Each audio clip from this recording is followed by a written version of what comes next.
Si tu es tombé sur cette vidéo, j'imagine que tu as connecté Klaviyo à ta boutique en ligne et que maintenant tu veux mettre en place une automatisation de browse abandonment ou en français d'abandon du site. Et dans cette vidéo, je vais donc t'expliquer comment bien le paramétrer et je vais te donner des conseils pour avoir une automatisation efficace et qui apporte de bons résultats. Moi, c'est Tom Beuglin et je suis le fondateur de la Standard Ecom, une agence d'email marketing. On aide les marques e-commerce françaises à augmenter leurs ventes grâce à Klaviyo. Et avant d'aller sur l'outil, je voulais rapidement t'expliquer comment fonctionne le browse abandonment.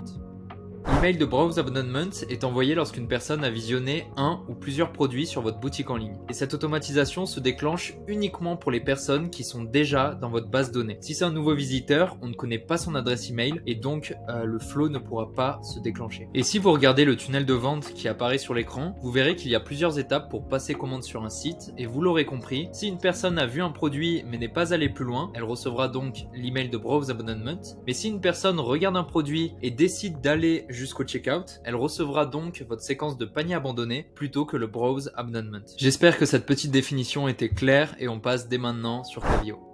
Pour pouvoir créer une automatisation dans Klaviyo, on a d'abord besoin d'un déclencheur. Et le déclencheur, c'est donc lorsqu'une personne regarde un de vos produits. Et la première étape, c'est donc de vérifier que tout est bien configuré. Alors pour ça, je vous invite donc à aller sur votre compte Klaviyo et à cliquer sur intégration juste ici.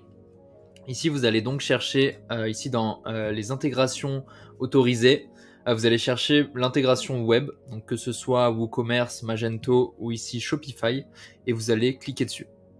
Donc là, pour Shopify, il faut faire attention, et c'est généralement la même chose pour les autres CMS, de faire attention de bien cliquer, cocher cette case, comme quoi vous acceptez que Klaviyo rajoute du JavaScript sur votre site internet, et donc va ajouter automatiquement la métrique Viewed Product, et donc en fait c'est une balise qui va se déclencher lorsqu'une personne va regarder un de vos produits. Une fois que vous l'avez coché, si vous ne l'avez pas déjà fait, je vous invite à cliquer sur Update Settings. Si c'est bon de ce côté-là, je vous invite à cliquer sur Analytics, juste ici, puis sur Metrics, et enfin on va descendre et cliquer sur Viewed Product, donc la métrique qu'on cherche depuis le début. Alors ici, c'est pas mon cas, mais vous, normalement, vous allez voir un graphique qui va apparaître, qui correspond du coup à des événements qui sont créés, des événements Viewed Product, et donc qui correspond à une activité sur votre site internet. Moi, c'est pas le cas puisque j'ai créé un compte Shopify Test, du coup pour la vidéo.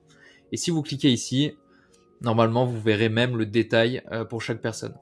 Alors si c'est le cas, du coup, si vous voyez de la data qui est transmise, c'est que c'est bon pour vous et du coup, vous pouvez passer à la prochaine partie de la vidéo. Et si vous ne voyez aucun graphe sur cette page ici, donc ne vous inquiétez pas, la première chose à faire, c'est de tester vous-même. Donc pour ça, je vous invite à aller sur votre site internet. La première chose à faire, donc là c'est un site que j'ai créé juste pour la vidéo. La première chose à faire, c'est de s'inscrire via un formulaire. Donc s'assurer de créer un compte en fait. Donc par exemple, ce que vous pouvez faire, c'est ici mettre votre adresse email par exemple sur un de vos formulaires. Que ce soit du coup un formulaire intégré à votre site internet ou un pop-up ou peu importe. Là par exemple, je vais mettre mon adresse email. Et ensuite, la seconde étape, c'est donc de regarder des produits. Ici, j'ai créé un produit justement pour la vidéo, un chat qu'on peut acheter pour 10 €. Et ici, donc, ça serait de regarder un ou deux produits sur votre site internet. Et une fois que c'est fait, vous allez retourner sur Klaviyo. Et une fois dans Klaviyo, donc, il faut remettre son adresse email juste ici, en haut à gauche, et cliquer juste là. Et en fait, ça va chercher votre profil dans toute la base de données. Et là, au niveau de l'activité, ça va pas être mon cas puisque mon site, il est pas en ligne. Mais vous, normalement, ici, vous allez voir apparaître la métrique Viewed Product dans votre activité. Et si c'est pas le cas, donc si c'est le cas, c'est que tout est bon, vous pouvez passer à l'étape suivante. Et si c'est pas le cas, vous allez peut-être avoir besoin de mettre la Viewed Product métrique vous-même, donc manuellement. Et pour ça, je vais vous donner le lien de cet article Klaviyo. C'est hyper bien expliqué, donc ça sera dans la description de la vidéo et ça explique comment en fait le mettre manuellement. On va pouvoir du coup paramétrer l'automatisation. Et ce que je conseille de faire, c'est de prendre le flow préconstruit de Klaviyo. Donc ici dans Flow, vous pouvez cliquer sur Browse Ideas. Et là, normalement, on va avoir le Browse Abandonment qui va apparaître juste ici. S'il n'apparaît pas là, vous pouvez chercher un peu, mais normalement, il y sera. Donc je vous invite à cliquer dessus.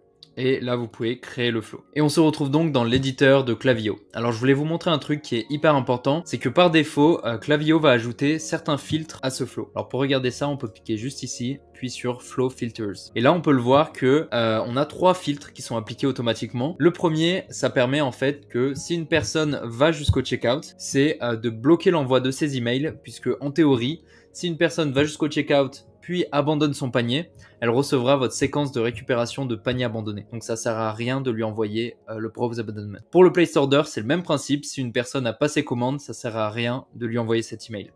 Et enfin, ici, le troisième filtre, ça permet d'éviter de trop spammer les personnes dans votre base de données. Tout simplement, ça bloque l'envoi si une personne a déjà été dans ce flow lors des 30 derniers jours. À ce niveau-là, généralement, on change absolument rien. C'est plutôt pas mal au niveau des filtres. Sauf une chose qui, cette fois-ci, est au niveau de l'email. Donc on peut cliquer sur l'email, puis sur Smart Sending juste ici, et généralement on le désactive. Alors le Smart Sending, en fait, ça va bloquer l'envoi de cet email si une personne a déjà reçu un email lors des 16 dernières heures. Donc en fait, encore une fois, c'est pour éviter de trop spammer les personnes dans votre base de données. Mais généralement, nous, on le désactive puisque ce qu'il se passe, c'est que on envoie une newsletter, la personne clique sur un appel à l'action, elle regarde quelques produits et après, elle quitte le site. Et en fait, cet email, ça sert de rappel et c'est surtout un second point de contact. Et en e-commerce, c'est hyper important de multiplier les points de contact car en réalité, très peu de personnes achètent directement. Donc nous, on préfère enlever le Smart Sending. Et on peut maintenant rapidement passer au design. Donc je vais cliquer juste ici sur modifier. Ensuite sur modifier l'email. Alors je vais pas trop parler du design puisque c'est pas vraiment le sujet, mais nous ce qu'on conseille au niveau du Browse Abandonment, c'est surtout de ne pas être trop insistant parce que la personne n'est pas vraiment dans une optique d'acheter, elle a juste regardé des produits. Ensuite ça peut être également d'accompagner la personne dans sa recherche, par exemple mettre en avant des best-sellers, et enfin de mettre en avant pourquoi pas un peu de preuve sociale, des avis clients, votre note sur Trustpilot par exemple, ou ce genre de choses. Et enfin, très important, c'est garder ce bloc dynamique. Ce bloc dynamique en fait va faire réapparaître, va réafficher le produit que la personne a regardé. Donc c'est très puissant et c'est aussi très important de le remettre. Et enfin, j'ai un dernier conseil au niveau du Browse Abandonment, c'est si vous avez des produits vraiment différents, par exemple vous avez une boutique en ligne et vous vendez des chemises et des chinos, c'est des produits qui sont assez différents. Ce que vous pouvez faire, c'est adapter le message en mettant un trigger split, juste ici.